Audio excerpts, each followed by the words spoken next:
ఈ రాష్ట్రంలో అమలు చేయాలని చెప్పి విడుదల చేసినటువంటి పరిస్థితి ఉంది. ఇది చాలా దుర్మార్గం. ఒక పక్క నిత్యావసర ధరలు విపరీతంగా పెరుగుతా ఉన్నాయి, కొనేటటువంటి పరిస్థితుల్లో లేము. ఈ రోజు ఆకాశాలు అంటుతున్నాయి. సామాన్యుడు ఏ వస్తువు కొనాలన్నా మార్కెట్కి వెళ్ళి ఈరోజు కొనుక్కొచ్చి తినేటటువంటి పరిస్థితి లేదు. ఈ దేశంలో ఎంతమంది కార్మికులు ఇంకా ఉపాధి లేక వలస బాట పడుతున్నటువంటి వాళ్ళు కోట్లాది మంది ఉన్నారు. ఈ ఆకలి చావులు చేస్తున్నటువంటి దేశం, ఇంకా అభివృద్ధి చెందని దేశం.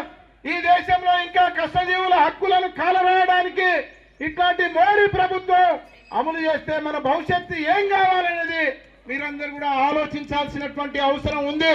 అందుకనే మిత్రులారా, వామపక్ష పార్టీలు, కార్మిక సంఘాలు, ఈ దేశంలో ఉండేటటువంటి సంఘటితంగా ఉన్నటువంటి కార్మికులు, అసంఘటిత రంగాల్లో ఉండేటటువంటి కార్మికులను ఐక్యం చేసి రాబోయే కాలంలో పోరాటానికి పిలిపిస్తా ఉంది.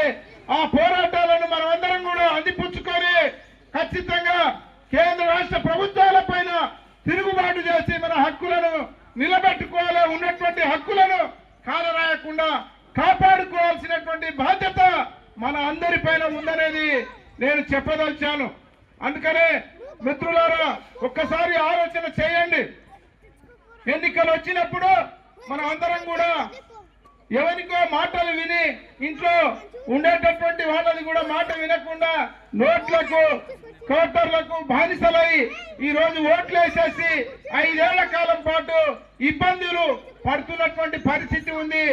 అట్లాంటి వ్యవస్థ ఉండకుండా ఉండాలంటే ఎవరు నిజంగా ఈ దేశానికి కాపాడేవాళ్ళు, ఈ దేశంలో నిలబెట్టేవాళ్ళు, అట్లాంటి వాళ్ళ కోసం, అట్లాగే గ్రామ పంచాయతీ కార్మికులు, మున్సిపల్ కార్మికులు, ఆశా వర్కర్లు, అంగన్వాడీలు అనేక రంగాల్లో పనిచేస్తా ఉన్నారు. ఉదయం 6 గంటల నుంచి సాయంత్రం 6 గంటల వరకు పనిచేసేటటువంటి వాళ్లకు పాలకులు కనీస వేతన చట్టాన్ని అమలు చేయకుండా ఈరోజు నిర్లక్ష్యం చేస్తూ ఈరోజు అన్యాయంగా ఆ చట్టాలను అమలు చేయకుండా దోపిడీ పద్ధతిలో, శ్రమను దోపిడీ చేసే పద్ధతిలో ఈరోజు వ్యవస్థ నడుస్తూ ఉంది.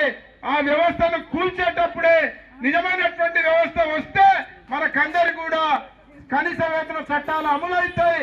వాటి కోసం జరిగే పోరాటాల్లో కార్మికులు పెద్ద ఎత్తున పాల్గొనాలి, ఉద్యమం చేయాలని చెప్పి ఈ సందర్భంగా తెలియజేస్తా ఉన్నాం. అందుకనే సిపిఎం పార్టీ ఈ ప్రాంతంలో ఈ ప్రజలు ఏ ఇబ్బందులు పడుతూ ఉన్నారో నిజంగా చెప్పాలంటే ఇక్కడనే రిజర్వాయర్ కడతా ఉన్నారు. ఈ ప్రాంతంలో రిజర్వాయర్ కు సిపిఎం పార్టీ వ్యతిరేకం కాదు, కానీ మేము చెప్పదలిచాం, ఇక్కడ భూములు కోల్పోతున్న వాళ్లకు ప్రత్యామ్నాయం భూములు ఇచ్చే దాంట్లో ఈ ప్రభుత్వం గాని, ప్రభుత్వ అధికారుల యంత్రాంగం గాని ఎట్లాంటి ఆలోచన, చిత్తశుద్ధి లేకుండా బలవంతంగా భూములు తీసుకొని ప్రాజెక్టు నిర్మించాలనేటటువంటి ఆలోచన చేస్తా ఉంది.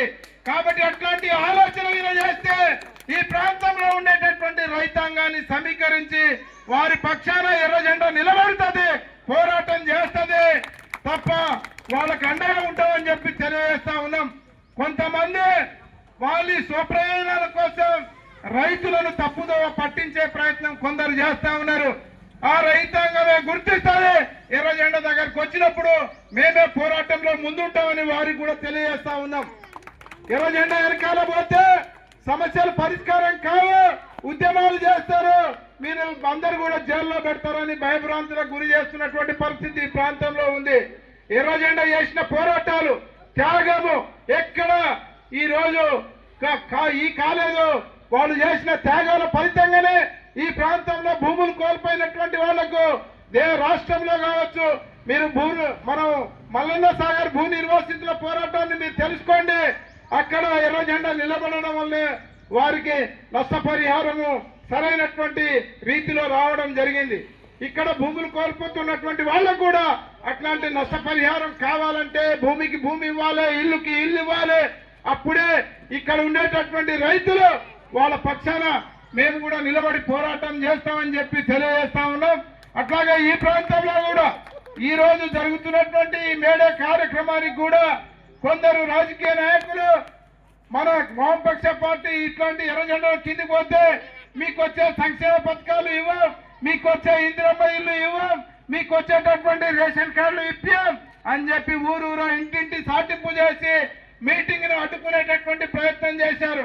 వారికి చెప్తా ఉన్నాం, ఎన్ని రోజులు అడ్డుకున్నా 4 రోజులు మాత్రమే మీరు అధికారంలో ఉంటారు.